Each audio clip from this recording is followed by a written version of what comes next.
अरे तुम घर के बाहर क्यों बैठी हो? घर वालों ने घर से निकाल दिया। क्यों, क्या हुआ? जब मैं मुसीबत में थी किसी ने नहीं देखा। जब मैं दुखी थी हाँ किसी ने नहीं देखा। हाँ। आज ठेके पे दारू लेने गई, पूरे परिवार ने देख लिया। ये भगवान क्या जुल्म है।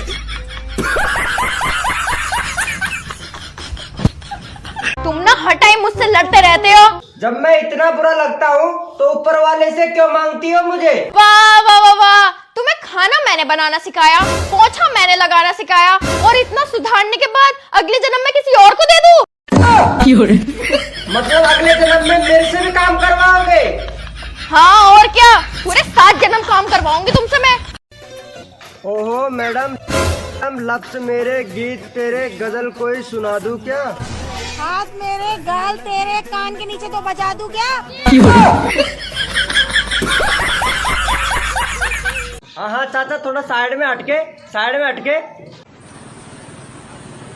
हाँ अब काटो। हरि राम कृष्ण जगन्नाथ प्रेमानंद, ये क्या